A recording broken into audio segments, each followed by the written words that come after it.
Good afternoon. This is Lisa Scarsigan. I am a candidate for Congressional District 1 State Board of Education. And we have with us today, I'll be talking with Melissa. And Melissa, why don't you go ahead and introduce yourself?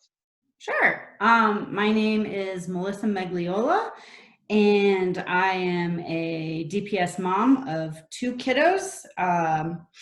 Both are at a K-5 school, although next year we will have one in middle school and one still at the K-5 school. And I am currently on CSCs, both of those schools, and an all-around lover of public education.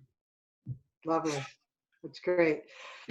So I understand you've got a couple questions you want to ask. Well, I think we can go ahead and just jump right in if you'd like to start. Sure. My first question is about student-based budgeting. And I know that DPS is not the only district that funds its schools in this way, but I have to tell you, I don't love it. I feel like it certainly makes schools have to face difficult choices each year when the budget comes around. As I said, I'm on two different CSCs, and there's never been a year where the principal has come in and said, hey, we have surplus. We can finally get this teacher or these materials or whatever else. Every year we are asking our teachers and our principals to do more with less. I think that it hurts smaller schools from being able to provide a variety of curriculum or just meet the needs of the schools. And schools are fighting over kids because kids equate to dollars instead of working together. And so I just would like to know your thoughts on that, and if, just your thoughts on it, really. Yeah, you bet. So you're right. There are a few other districts that do student-based budgeting, and I think maybe for everybody that's, we can just define a little bit about what we're talking about. So a lot of the traditional districts, what they'll do is they will project out, let's say an elementary has 500 students. So those 500 students, they will then say, if you have an average class size of 25 or whatever the negotiated agreement is, you'll get allocated this many teachers, you'll get allocated a principal. If you have a very large elementary, maybe you'll get an assistant principal. Depending perhaps on the population of students, you might get an EL teacher, you'll get a special ed teacher, you'll get one or two or maybe even more depending upon your population. And that's what they do. And then in the fall, once the enrollment comes in, if there is a drop in the enrollment or something happens, they generally, especially because the school year has already started, they generally don't like to change it, right? So you've got the staffing set, you know what you're doing. I've seen it happen rarely where if enrollment comes way underneath, they do have to pull a teacher from a building, and those are generally not in good times. But so that's how a lot of districts do it. Now, student-based budgeting is different. This is where they'll say, okay, you have 500 students. Now they'll say, here is how much you get per student, right? An allocated amount.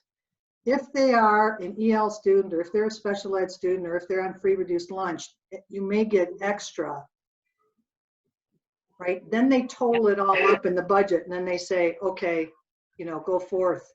And when you do have, and it sounds like when you do have a drop in enrollment, the money doesn't come in that year. It's not like they fund you on your projection. They fund you on exactly who shows up. Right. It sounds like it's more flexible. It sounds like it's more realistic. But once you've done hiring and stuff, it can cause a lot of issues. And to your point, when you have a significant drop in enrollment, maybe it's just for a year. We see this all the time. And then the next year, kindergarten explodes, right? But you've already diminished your services. And some people think it's more equitable. And I don't think so, right? It's really not what I would say. You have, and you're talking about two things here. One is adequacy, And in either system, we do not have adequacy in the state of Colorado for education funding. Flat out, we don't have adequacy. And then two, on equity,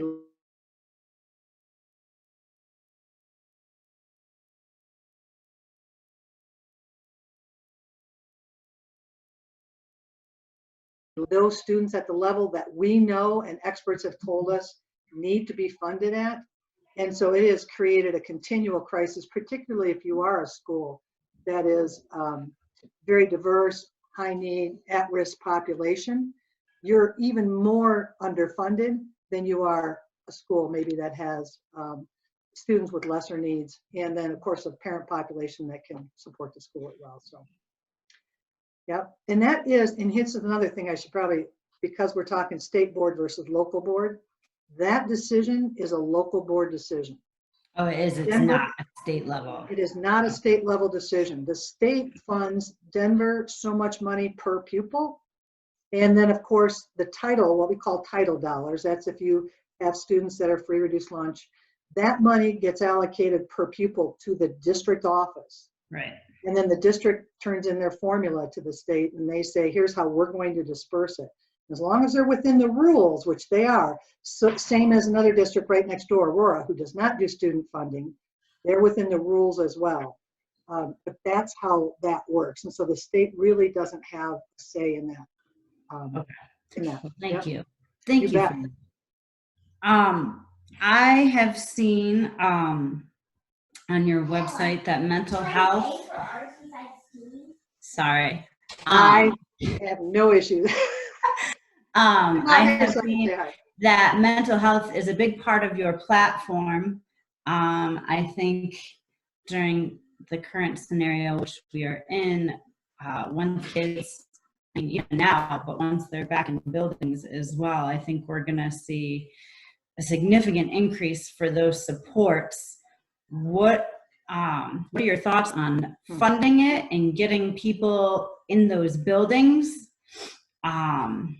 And I guess getting around Tabor or whatever other potential blockers there are for having those dollars for those supports in schools. Yeah, okay, so there's really, let's talk mental health first. And so my background is I am a school psychologist. That's where I started. So I understand the importance of mental health and used to provide mental health, and I did consulting as well for buildings and for students. Given the past few years, we've started to see some increase in mental health supports through the state legislature, through grants and such that has come through the state board, and I've supported those efforts. We are looking, and so let me just say, then moving forward, there's a lot of conversation around, we do need mental health supports in the building. We do need adequate supports for teachers. We need them for students, right? Because now it's staff as well, right? It's everybody. At the same time, the reason why we need so many supports inside of buildings is because we've been decimated in the community mental health. I started way back when they started closing mental health hospitals, which is exactly what they should have been doing. And the idea was to provide community supports, and those community supports never materialized. And they took the funding away from them, and they left it almost like you have food deserts, you have mental health support deserts. So on both sides of that, we need to support community so that if it's not available or somebody who doesn't even want to have support within a school, it's available right outside. I've seen some school districts, they have partners with their local mental health, and those mental health people sit inside the building, which is a great model. But you can't do that if the community mental health doesn't have the money as well. So we're starting, and I think people are acknowledging and accepting this is necessary for quality education, and they're starting to support it more and more as it comes through the legislature. We need to continue to push that. And then when it comes to the state, if it isn't a grant form, and I have a problem with all these grants and the fact that if it is a good program, it should go out to everybody. It shouldn't be competitive. It should just go out to those that need the program. And that's the kind of thing that, and it needs to go out equitably. Again, it's not the same across the board. So you'll hear a theme. We're fighting for adequacy on this, and we're fighting for equity for these services. Now, Tabor, we have an initiative that we are trying to get on the ballot. And right now it's Initiative 271, but it's going to change. It's going to be Amendment something. Amendment 73 was something we worked on last time, right? This is different than that in that it is looking at tax policy through the state. In fact, if you go to Fair Tax Colorado, that's what we've called ourselves now. That's the organization. And the idea is that essentially, instead of a flat income tax, it decreases slightly the state income tax for 96% of all Coloradans. And the next 4%, it goes through a graduated increase in the tax structure. So I think at the top you would pay 8%. We estimated when we were doing this spring that it could generate up to $2 billion. Then the pandemic hit and the economic crisis hits. We don't know at this point how much it would generate. $1 billion is still a lot and would help education. We also did this differently than Amendment 73 in that it isn't just about education. We have business at the table, we have water, we have roads, transportation. It's a very wide, broad constituency group. Of the money that would come in under this revised tax structure, 50% is slated to go toward education. And we are specifically trying to get it into teacher's salary. Don't know if that will be exact, but that's what we're trying to do. So where we're at right now is trying to figure out how we get the signatures on the ballot, given that we're being Zoom bombed. I love it. In the bestest way possible. In the best way possible. We're working with Secretary of State trying to maybe talk about doing electronic signatures. In fact, I'm going to jump on a call later this week to try to figure out where they're at. Because I actually have ballots, signature ballots in my home that they were mailed to me like the day before the shutdown happened. So we are right here, right now, trying to figure this out. We're working with the legislature a little bit to see if maybe they could pass something, a referendum, but that's not looking good. We're just working every angle we can. So that's where we're at. Right. I didn't even... I knew that we weren't collecting signatures now to get people on the ballot. I didn't even think about how it was going to affect getting initiatives and amendments on the ballot. Holy cow. That is definitely going to be tricky. Yes.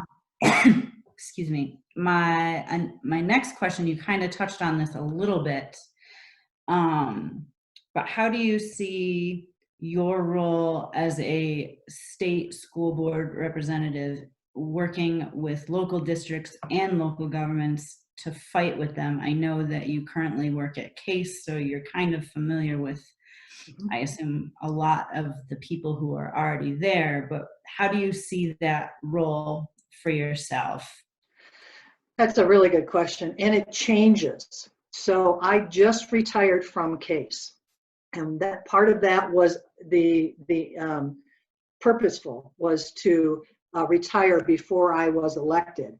And that way, then it puts, well, how do you say, if I were on the state board and the school district comes to me, if I'm working for CASE, apparently, technically, by the Constitution, I can. People checked it out, but you have to recuse myself from all sorts of votes, and it didn't make sense. So I am now officially retired.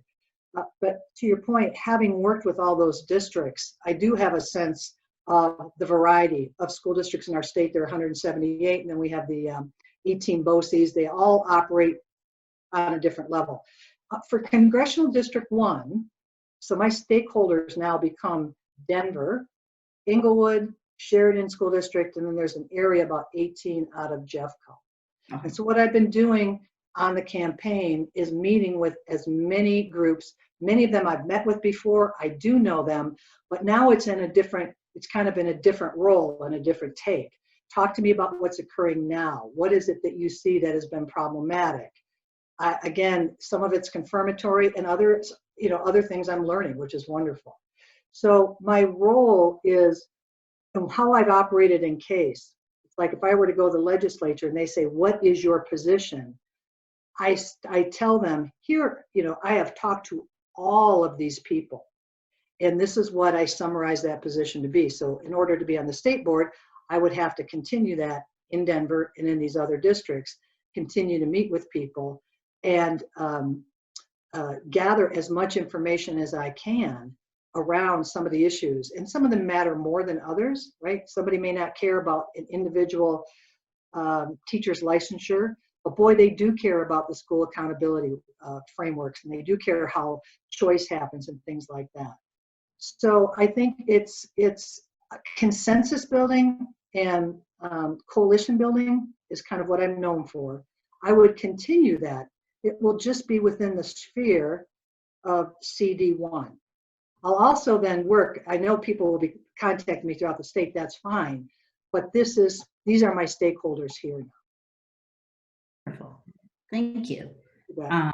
Do we have time for one more? If we don't, that's okay. I think we do. Okay, cool. A friend of mine, I told her I was going to talk with you today, and I asked her if she would like to ask you anything. She is a school librarian, and she would like to know your thoughts on whether you think each school should have a librarian, and how you will support school libraries. That's great. So I do know that the state board does have some authority over and works with the libraries in general. School libraries fall under the local district, right? So you've kind of got that cut. As far as school librarians, I am a huge supporter of libraries, librarians, and of course so much of it's gone to digital, but they are the experts. And I still go to the Denver Public Library, and they are my reference folks. You know, they help me find things. I think they're an essential worker to our schools. I'll share a quick story. When I was little, right, I grew up very poor, and there were no books in the home. That was not something we had. But we did have a local public library. It was a mile away. And I used to go down there, and I'd go by myself, and the librarian would look at me. She'd just kind of give me the sly eye. She'd let me go over there and just sit and read books all day. And I'm sure now, you know, within 30 minutes, somebody'd be looking for your parents. They'd be calling the police. These were different days. But I still think her acceptance of me sitting there looking through all these books for forever, you know, really holds dear to my heart.